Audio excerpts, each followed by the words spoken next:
Hadirin rahimakumullah, kalau mau lihat potret orang merdeka di zaman ini, ya, kalau mau lihat potret orang merdeka di zaman ini belum lama nih. Ini saya sambungin nih, tapi nggak ada di sini. Baca berita sekitar 2 minggu lalu, ya, atau bahkan 3 minggu lalu, ya, ada perwakilan dari organisasi Islam di Afghanistan namanya Taliban yang datang ke Indonesia, diterima oleh Wakil Presiden Yusuf Kala. Baca beritanya ya. Terus datang ke MUI, dia datang ke kantor PBNU. Siapa ini orang? Ini orang dari planet mana nih? Ya kan? Nah, saya mau ceritain itu kalau ntar lihat lagi di koran di mana ada fotonya, dia lagi pada jalan, depannya ada Yusuf Kala Wakil Presiden, tuh lah potret orang-orang merdeka tuh. Jadi saya mau ceritain Taliban siapa sih Taliban? Taliban tuh lahir, ya. Taliban lahir itu awal tahun 90-an ketika Afghanistan baru perang lawan Rusia. Rusia cabut dari Afghanistan. Waktu itu bukan Rusia ya, Uni Soviet cabut dari Afghanistan. Habis cabut dari Afghanistan berantakan tuh Uni Soviet, pecah-pecah jadi Rusia, jadi negara-negara kecil. Kenapa dia hancur, runtuh di Afghanistan tuh? Karena perang 10 tahun 79 sampai 89 perang di Afghanistan, hancur Uni Soviet, pecah-pecah, berantakan. Dan main-main sama bangsa Afgan. Hari ini Amerika berantakan perang di Afghanistan. Jadi Afghanistan luar biasa. Kuburannya imperium dunia tuh. Bahkan dari zamannya Alexander the Great, Iskandar yang agung, itu pernah bikin syair. Dia bilang, saya berdoa kepada Tuhan, saya berlindung kepada Tuhan dari 3 hal. Pertama, sengatan kalajengking. Kedua, terkaman binatang buas.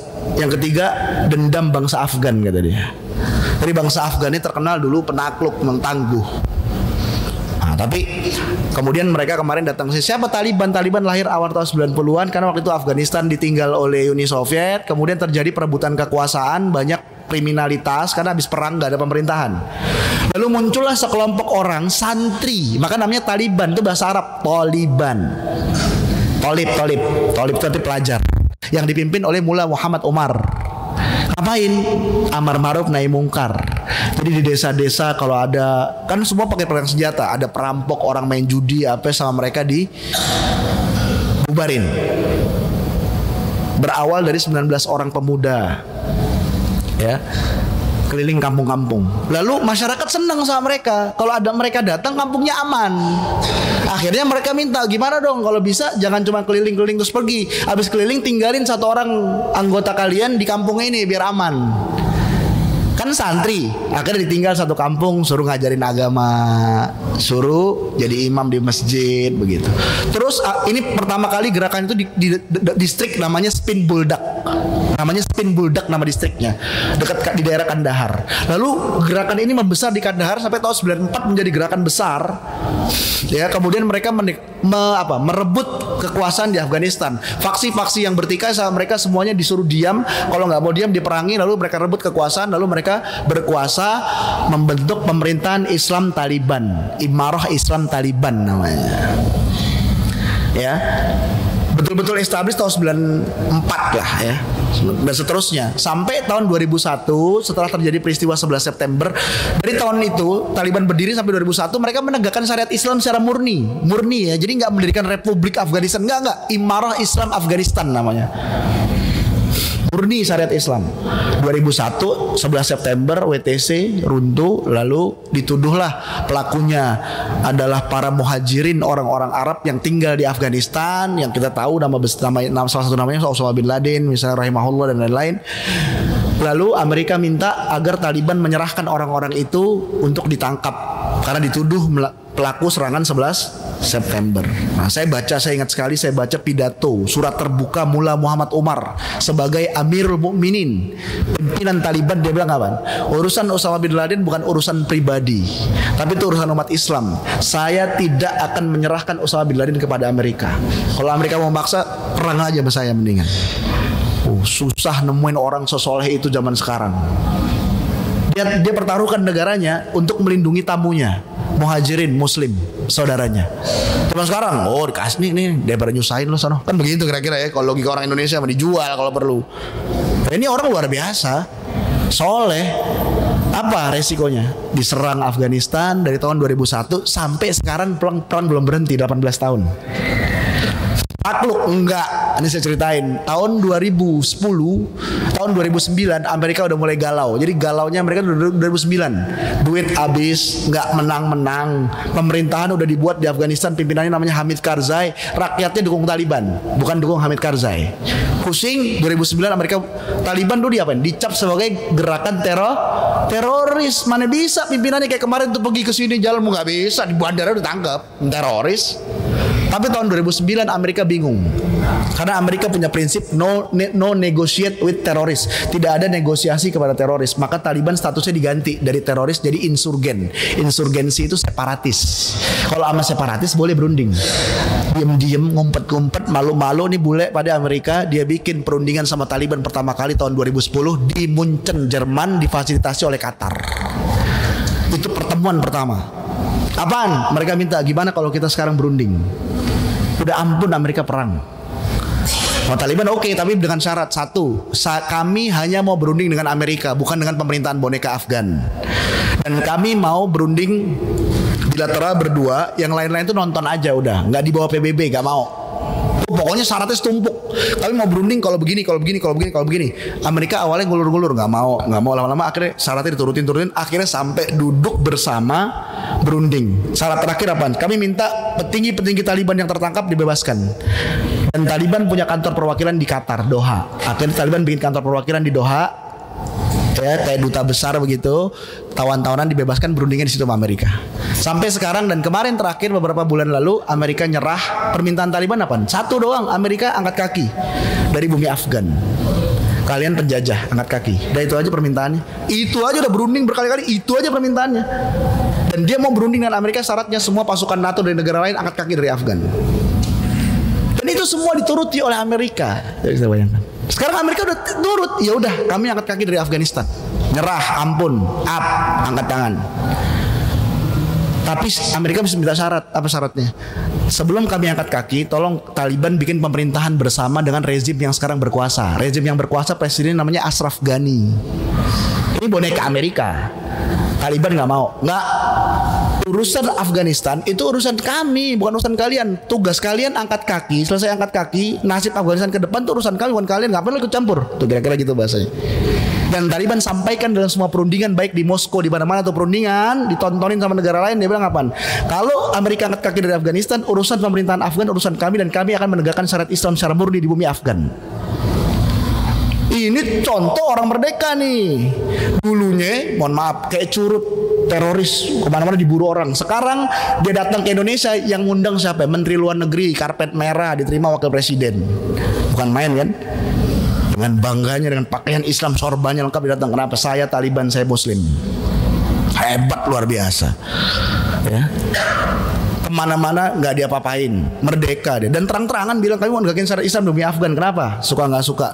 Yang dulu tahun 2000-an awal kalau saya ngomong begini nih ceramah, langsung dibilang radikal, teroris, Taliban teroris. Sekarang saya berani ngomong, kenapa nggak teroris? Diterima sama Wapres, ya kan? Udah nggak teroris, udah baik sekarang. Betul nggak? Itu contoh Ribi bin Amir zaman ini. Kenapa saya ceritain? Contoh yang tadi saya bilang, ini contoh orang merdeka. Kayak begitu tuh orang merdeka. Bangga dengan Islamnya. Apa sih yang bikin Afghanistan Taliban sebegitu kuatnya? Mereka kuat karena mereka betul-betul menutup diri dari isme-isme lain. Sampai Taliban itu dulu anak perempuannya gak boleh sekolah. Perempuan-perempuan Afgan dilarang sekolah. Amerika akan mendobrak itu. Dengan cara apa? Bikin gerakan kampanye sekolah bagi kaum wanita. Dibikin boneka namanya Malala Yousafzai. Seorang wanita belasan tahun mengkampanyekan agar wanita Afgan pergi ke sekolah. Tuh wanita diapain? Ditembak sama Taliban, tapi nggak meninggal. Akhirnya dapat suaka di Amerika, dapat Nobel. Perjuangan kesetaraan wanita di Afgan. Taliban masa bodoh, mau setara kayak mau kagak. Apa tuh? Kenapa Taliban larang wanitanya pergi ke sekolah? Karena sekolah-sekolahnya diracuni kurikulum sekuler. Taliban sadar, ya. Dari dulu Rasulullah bilang dulu kaum Yahudi itu rusak. Yang pertama kali rusak dari kaum Yahudi siapanya? Wanitanya. Pernah dengar kita hadisnya ya? Kemudian ulama zaman sekarang, Profesor Dr. Muhammad Qutub rahimahullah, guru besar pendidikan Islam di Universitas King Abdul Aziz, pernah bilang, Yahudi kalau ingin merusak umat ini, yang pertama kali dirusak adalah kaum wanitanya. Makanya diproteksi betul wanita Afgan itu sama Taliban. Kenapa? Masa depan generasinya ada di kaum wanitanya. Akhirnya dibikin sekolah sendiri, khusus sekolah Taliban, khusus wanita. Bisa dibayangkan nggak? Perang 2001. Artinya bayi yang lahir tahun itu sekarang umurnya udah berapa ya? 18 tahun. Jadi generasi baru angkat senjata, betul nggak? Iya kan? Dia jaga itu, jangan sampai rusak. Karena kalau wanitanya waktu itu, nah program musuh rusak kaum wanitanya, selesai. Itu salah satu. Kalau saya ceritain panjang, ntar jadi kajian satu sesi sendiri deh. Saya soalnya ngikutin betul sejarah soal Taliban. Ini contoh aja bahwa zaman ini ada orang yang merdeka, dan itu ditempuh bukan dengan apa, berkompromi dengan segala sesuatu yang di luar Islam, bukan. Itu ditempuh justru dengan komitmen berpegang teguh kepada Islam, percaya diri, pede, dan kesabaran yang panjang. Jangan dibayangin bangsa Afgan itu modern ya. Bahkan sampai sekarang di negaranya listriknya belum merata tuh. Kita sih udah mendingan, walaupun kemarin mati gantian ya kan. Udah mendingan ya kan. Dia sih enggak. Miskin, banyak yang buta huruf. Cuman berpegang teguh pada agamanya kuat. Itu aja udah. Banyak mula-mula, sana mula ustadz berpegang teguh kepada agamanya kuat, itu satu. Mazhabnya Hanafi, akidahnya Maturidi. Kalau kita kan mayoritasnya kan akidah Asy'ari, mazhab Syafi'i mayoritas nih, ya kan. Walaupun misalkan sekarang juga ada yang Ahlussunnah wal Jamaah dalam bab akidah ikutinnya akidah Hanabilah, ya kan. Dalam fikih juga nggak Syafi'iyah kan begitu. Sama di Afgan ada orang-orang Arab yang berhijrah ke Afghanistan dan dilindungi oleh mereka. Itu pemahaman agamanya ya kayak Saudi. Ya, akidahnya Hanabilah atau Athariyah ya, bukan Asy'ariyah, Athariyah. Rujukannya Ibnu Taimiyah. Fikihnya sama, fikihnya juga fikih sesuai Al-Quran dan hadis. Kalau Taliban tradisionalis. Nah, jadi ibaratnya nih, kalau sekarang di Indonesia nih kan ada kajian-kajian kembali kepada sunnah nih. Nah, itu di Afghanistan ada. Siapa dia? Orang-orang Arab yang jadi muhajirin. Sementara bangsa Afgan mayoritasnya itu tradisionalis. Tradisionalisnya apaan? Maturidiyah, mazhabnya Hanafiyah. Kalau di sini tradisionalisnya akidah Asy'ariyah, mazhabnya Syafi'iyah. Di sono mesra dia bersatu. Cakep gak? Dia bersatu tuh ngelawan siapa? Amerika. Iya kan? Kuat. Di sini masih cakar-cakaran sampai sekarang. Ya kan? Itu salah satu pelajaran tuh. Saya sering jelasin ke orang-orang. Kan itu bangsa Afgan. Ya. Orang-orang yang dari Arab yang disebut teroris-teroris yang tinggal di Afgan itu kan orang Saudi. Mohon maaf kalau boleh pinjam istilah, Wahabi. Bangsa Afgan bukan Wahabi. Ibaratnya begitu tuh. Ibarat dipinjam istilah ya, mohon maaf. Tapi akur nggak? Akur, bergandengan tangan, bahkan dia pasang badan melindungi orang-orang Wahabi. Kalau mau ditangkap sama Amerika tuh, cakep nggak tuh? Kok kita di sini, bersitunya rebutan. Ya kan?